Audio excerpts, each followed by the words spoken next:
So here we see कि in capacitor start induction motor जो हमारी ऑक्सिलरी वाइंडिंग और मेन वाइंडिंग है ये स्पेस में तो 90 डिग्री डिस्प्लेस्ड है ही, and in time phase due to the use of this capacitor in time phase there is also a displacement between auxiliary winding and main winding current which is of the order of 90 degree, करीब करीब 90 degree के बराबर होता है. So it will produce more uniform torque, जो कि एक more and more uniform torque produce करेगी and the motor will start to rotate. ठीक है, अब यहां पर जो आपकी स्टार्टिंग टॉर्क होगी, this starting torque will be increased. ये हमारी स्टार्टिंग टॉर्क थोड़ी सी जो पहले स्टार्टिंग टॉर्क थी उससे बढ़ जाएगी. ओके, सो क्यों बढ़ जाएगी? बिकॉज यहाँ पे जो आपकी जो मैग्नेटिक फील्ड प्रोड्यूस हो रही है वो मोर यूनिफॉर्म है, तो इसकी वजह से जो टॉर्क आएगी it will be more. So you can see the slip torque characteristic. Okay, I draw on the another page.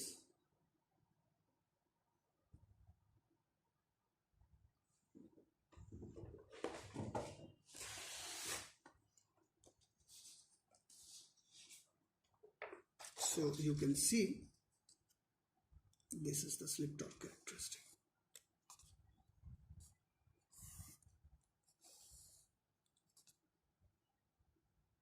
This is the main winding.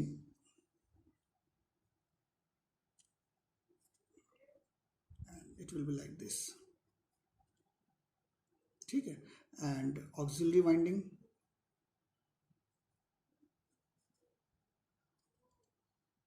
जो यहाँ पे हमारी स्टार्टिंग टॉर्क आएगी वो थोड़ी सी इससे ज़्यादा होगी. ठीक है, so this is the final characteristic. यहाँ से यहाँ तक आएगा and it will be from here to. तो आपने देखा था कि this is torque, this is slip, यहाँ पे 1 हो जाएगी, यहाँ पे 0 0 ns. तो यू कैन सी कि यहाँ पर जो आपको टॉर्क मिलेगी starting torque, this is 3 times to 4.5 times. जो स्टार्टिंग टॉर्क मिलेगी, starting torque, this is 3 to 4.5 times of full load torque. जो हमारी फुल लोड टॉर्क होगी उससे करीब करीब 3 से 4.5 गुना ज़्यादा होती है. और वहाँ जो हमने देखा था रेजिस्टेंस स्टार्ट में या स्प्लिट फेज में, वहाँ जो हमारी स्टार्टिंग टॉर्क थी it was around 1.5 to 2 times of the full load torque. Okay, so this is here the starting torque, जो कि हमें रेजिस्टेंस स्टार्ट से थोड़ी सी ज़्यादा मिलेगी या स्प्लिट फेज से हमें ज़्यादा मिलेगी. Okay, now what is the main drawback of this method? अच्छा, यहाँ पर भी वही है कि व्हेन द मोटर, यहाँ पर भी सेम थिंग है. Now the speed of motor increases when electromagnetic torque is produced, the speed of motor starts increasing, and when its speed reaches 50 to 60% of the rated speed, then this centrifugal switch becomes open. ये अपने आप open हो जाएगा because this is a mechanical switch and the motor will continue to run with the help of main winding. Okay, but if we are using this motor in, अगर suppose करो हम खेत में पानी देने के लिए इस मोटर का इस्तेमाल करते हैं, तो there will be dirt which will be depositing in the centrifugal switch. जो गंदगी है, मिट्टी है, वो हमारे सेंट्रीफ्यूगल स्विच में टाइम टू टाइम जमा होती रहेगी. एंड व्हेन आफ्टर समटाइम्स, कुछ दिन यूज करने के बाद क्या होगा कि the centrifugal switch will not be open, वो हमारी ओपन नहीं होगी. इससे जो आपकी ऑक्सिलरी वाइंडिंग है it will not be disconnected from the supply which may damage the construction of machine. तो हम क्या करते हैं, इसके लिए हमने क्या तरीका लगाया कि we use 2 value capacitor. So next method, third method, it is capacitor start and capacitor run. Capacitor start and capacitor run. तो हम इसमें क्या करते हैं कि 2 कैपेसिटर का इस्तेमाल करते हैं. So you see this is squirrel cage rotor,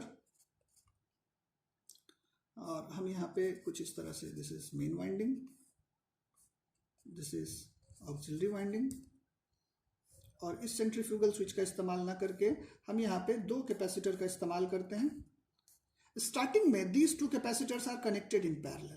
okay, starting में these 2 capacitors CS and suppose CR. ठीक है, this is single phase supply. ये main winding, this is main winding. Current जो यहाँ पे आएगी वो IM होगी. This is auxiliary winding. So यहाँ जो करंट आएगी दिस इज IA। अब देखो स्टार्टिंग में हम क्या करते हैं कि जो कैपेसिटर है in we connect these two capacitors in parallel at starting CS is CR। So जो नेट हमारी कैपेसिटेंस होगी it will be how much CS plus CR, ठीक है। और स्टार्टिंग में अगर आपकी कैपेसिटेंस की वैल्यू ज्यादा होगी तो इसका मतलब क्या है कि XC की वैल्यू क्या हो जाएगी, इट विल बी रिड्यूस्ड, ठीक है। और अगर XC की वैल्यू हमारी कम हो जाएगी तो जो स्टार्टिंग करंट है वो ज्यादा होगी और स्टार्टिंग टॉर्क हमारी बढ़ेगी, ठीक है। और रनिंग कंडीशन में क्या होता है कि VCS और CR इन दोनों को हम सीरीज में कनेक्ट कर देते हैं। सो CS in series with CR। इससे क्या होता है कि रनिंग कंडीशन में जो कैपेसिटेंस होगी वो CS CR divided by CS plus CR। जो इफेक्टिव कैपेसिटेंस है, इफेक्टिव कैपेसिटेंस, ये capacitance it decreases. So in running condition जो इफेक्टिव कैपेसिटेंस है उसको हम डिक्रीज कर लेते हैं और स्टार्टिंग कंडीशन में जो इफेक्टिव कैपेसिटेंस है वो हमारी इंक्रीज हो जाती है। बात समझ में आ गई? तो two value capacitor, by using two value capacitor हमारी जो पावर फैक्टर है रनिंग कंडीशन में, जो पावर फैक्टर है एक इफेक्टिव वैल्यू ऑफ कैपेसिटेंस के आने के कारण जो रनिंग कंडीशन में पावर फैक्टर है वो हमारी इंप्रूव हो जाती है। This is the basic thing. तो आप देखें और एक चीज और होता है यहाँ पे, अगर हम फेजर डायग्राम ड्रॉ करें तो जो ऑक्सिलरी वाइंडिंग और मेन वाइंडिंग करंट है, this is main winding current and this is auxiliary winding current. अब इन दोनों के बीच में जो ये फेज डिफरेंस है स्टार्टिंग में it is greater than 90 degree, ठीक है। एंड इन रनिंग कंडीशन में क्या होता है कि ये जो फेज डिफरेंस है it is, this is IA and this is IM, और ये जो है ये phase difference this is 90 degree. तो इससे क्या होता है कि जो हमारी रनिंग कंडीशन में पावर फैक्टर है इट इज ऑल्सो इंप्रूव्ड, ठीक है। सो यू कैन सी जब हम दो कैपेसिटेंस को लेते हैं, this arrangement is most commonly used in domestic appliances. Here initially two capacitors are connected in parallel and finally it will be connected in series, okay। So when it is connected in series with each other effective capacitance decreases, ठीक है, effective capacitance हमारी decrease हो जाती है। So this is the basic thing जो हमने इसमें पढ़ा। अब एक चीज हमारा फायदा इससे ये होता है कि there is no use of centrifugal switch, centrifugal switch का यूज नहीं करते हम। इससे क्या होता है कि देयर इज नो पॉसिबिलिटी कि सेंट्रीफ्यूगल स्विच हमारी ओपन नहीं होगी, ठीक है। एक तो ये हमारी दिक्कत दूर हो जाती है, साथ ही साथ it also improves running power factor. Running condition में जो ये है हमारी पावर फैक्टर उसको भी बढ़ाती है। So two value capacitor motors are quiet, you can note it down. जो capacitor start and capacitor run motor है इसको हम टू वैल्यू कैपेसिटर मोटर कहते हैं। So two value capacitor motors are quiet, शांत होगी, ज्यादा नॉइजी ऑपरेशन नहीं होगा because more and more uniform torque is produced. Smooth running, बहुत स्मूथ रन करेगी, ठीक है। They have a higher efficiency than other Motors, ठीक है। जो अगर हमारे मोटर्स हैं उससे भी इसकी एफिशिएंसी ज्यादा होगी, जो कि एक मेन वाइंडिंग पर ही चलते हैं। इसमें हमारी दोनों वाइंडिंग रनिंग कंडीशन में चलती रहती है, ठीक है। So this is more efficient भी होगी, एफिशिएंसी भी हमारी यहाँ पे ज्यादा होगी, ठीक है। So this is the basic thing जो हमने इसमें डिस्कस किया। नाउ एक और मोटर है जो आपको पढ़ना चाहिए which is shaded pole induction motor. Shaded pole induction motor, we start shaded pole induction motor. अब ये शेडेड पोल इंडक्शन मोटर क्या होता है, अब आप इसको समझो थोड़ा सा। इसमें इसके कंस्ट्रक्शन में थोड़ा सा फर्क होता है, ठीक है। इसके कंस्ट्रक्शन में हम थोड़ी सी तब्दीली लाते हैं। देखिए क्या है, दिस इज द स्टेटर, और इसके स्टेटर के जो पोल्स होते हैं these are salient poles. Normal poles नहीं होते हैं, दीज आर सेलिएंट पोल्स, ठीक है। सेलिएंट पोल्स का क्या मतलब होता है, देखो सेलिएंट मतलब उभरा हुआ, इस तरह से ये पोल होता है एंड इस तरह से ये पोल होता है, ठीक है। इधर भी हम बनाते हैं,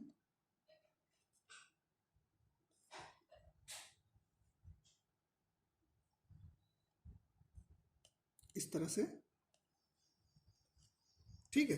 और इसके बीच में हम स्क्वायरल केज रोटर हमने यहाँ पे लगा दिया है, this is squirrel cage rotor.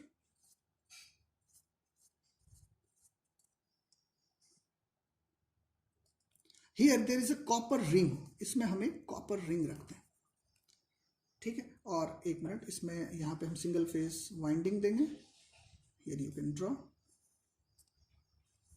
यहाँ पे हमारी सिंगल फेज वाइंडिंग होगी,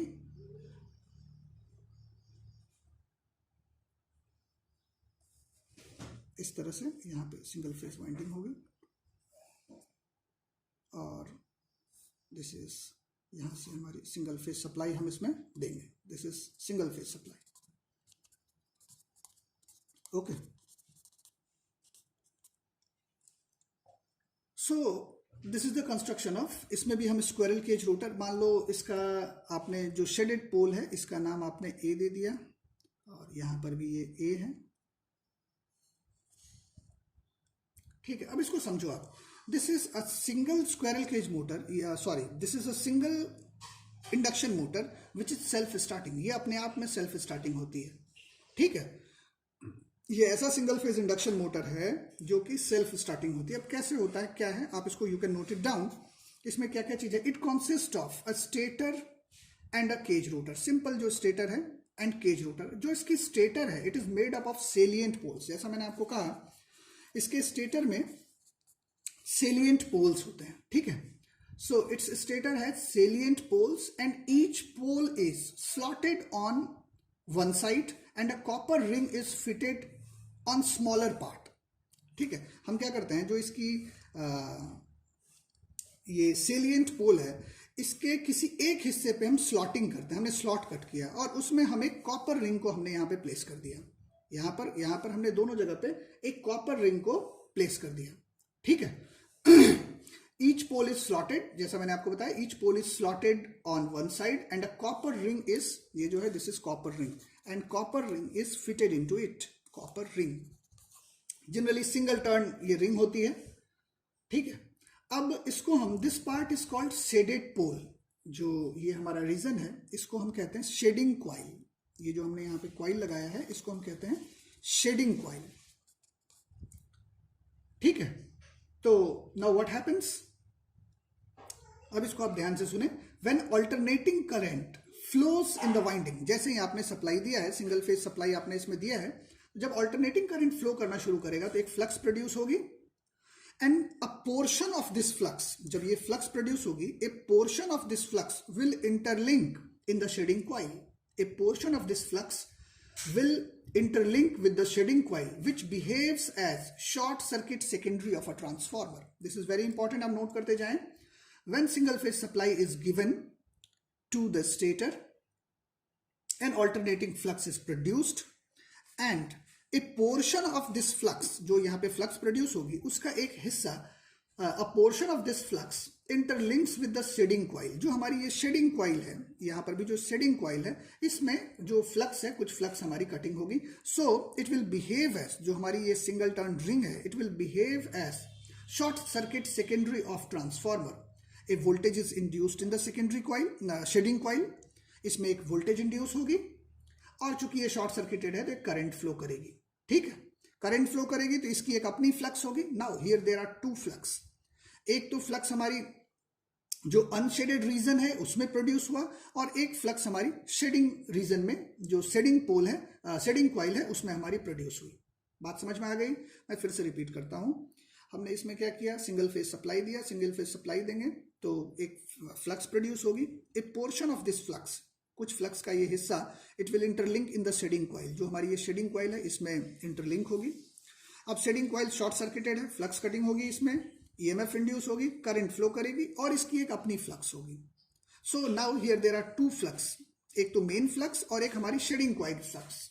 the shading coil thus causes the flux in the shaded portion region A, ध्यान से सुनना, the shading coil thus causes the flux in the shaded portion A to lag behind the flux in the unshaded portion B of the pole. मतलब अब जो shading coil में हमारी flux बन रही है, ये जो फ्लक्स होगी it will B lagging behind the main flux. जो हमारी मेन फ्लक्स है उससे ये लैग करेगी, ठीक है। At the same time the main flux and the shaded pole flux are displaced in space. अब देखो, जो हमारे मेन फ्लक्स और शेडिंग कॉइल फ्लक्स, ये दोनों फ्लक्स स्पेस में भी डिस्प्लेस्ड है और टाइम फेज में भी जो हमारी शेडिंग कॉइल फ्लक्स है ये मेन कॉइल फ्लक्स से लैग कर रही है। बात समझ में आ गई? So it will produce a rotating magnetic field and due to this rotating magnetic field there will be flux cutting in rotor conductor and rotor will be starting, और रोटर हमारी स्टार्ट हो जाएगी। फिर से आप देख लो, अब जो यहाँ पे फ्लक्स हो रहा है, एक तो आपने शेडिंग कॉइल फ्लक्स देखा और एक आपने मेन फ्लक्स देखा, ठीक है।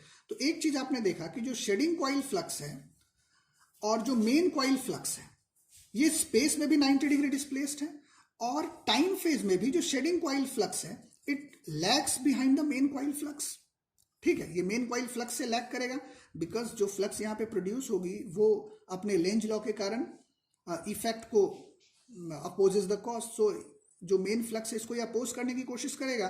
सो जो शेडिंग कॉइल फ्लक्स है it will B lagging the main coil flux and these two fluxes are displaced in space also, so it will produce a rotating magnetic field and the direction of what will be the direction of field, जो direction of field होगी it will be from unshaded region to shaded region, ठीक है। मैंने आपको शुरू में ही बताया था कि जो लीडिंग फील्ड है उससे लैगिंग फील्ड की तरफ जो है वो रोटेटिंग मैग्नेटिक फील्ड प्रोड्यूस होती है। तो जो RMF होगी it will be from leading field to lagging field. जो लीडिंग फील्ड है उससे ये लैगिंग फील्ड की तरफ होगा। तो लीडिंग फील्ड क्या है? सो मेन फील्ड फ्लक्स जो हमारी प्रोड्यूस होगी, जो इसकी डायरेक्शन होगी it will be from main field flux to shading coil flux, ठीक है। तो इस तरह से जो rotating magnetic field flux produce होगी, जो रोटेटिंग मैग्नेटिक फ्लक्स प्रोड्यूस होगी इट विल बी, आप लिख सकते हैं यहां RMF will be from unshaded to shaded portion of the pole, ठीक है। एंड जो डायरेक्शन ऑफ रोटेशन होगी यहां पे आप देख सकते हैं, अगर ये अनशेडेड पोर्शन से, अनशेडेड ये वाली पोर्शन है, इससे शेडेड पोर्शन की तरफ जा रही है, फिर ये अनशेडेड से शेडेड पोर्शन की तरफ जा रही है। So direction of rotation here will be clockwise in this case. ये जो हमने केस लिया है, सो इन दिस केस जो डायरेक्शन ऑफ रोटेशन होगी वो क्या हो जाएगी? Direction of rotation will be clockwise. तो ये हमारी क्लॉकवाइज होगी, okay. One main drawback of this mode, एक चीज तो और है इसमें कि इसमें जो हमारी टॉर्क प्रोड्यूस होती है ये काफी कम होती है, ठीक है। सो लिमिटेड यूज इसका होता है, जहां पे जो स्मॉल एप्लीकेशंस है वहां पे आप इसका इस्तेमाल कर सकते हैं, जो लार्ज एप्लीकेशंस है उस पे आप इसका इस्तेमाल नहीं कर सकते हैं। ये चीपर होती है, ठीक है, और लो पावर रेटिंग में आप इसका इस्तेमाल कर सकते हैं, ठीक है। One more drawback, you cannot reverse the direction of rotation, ठीक है। शेडेड पोल मोटर में जो reversal of direction of rotation है is not possible. Reversal of direction of rotation is not possible, ठीक है। सो जनरली ये हमारे methods थे जिसके माध्यम से हमने मोटर को स्टार्ट किया। So these are the main methods by which the motor can be started. So एक लेक्चर इस पे और है जिसमें हम देखेंगे डबल रिवॉल्विंग फील्ड थ्योरी, इसकी इक्विवेलेंट सर्किट बनाएंगे और स्लिप टॉर्क कैरेक्टरिस्टिक कैसी होगी उसको हम प्लॉट करेंगे। Okay, so thank you.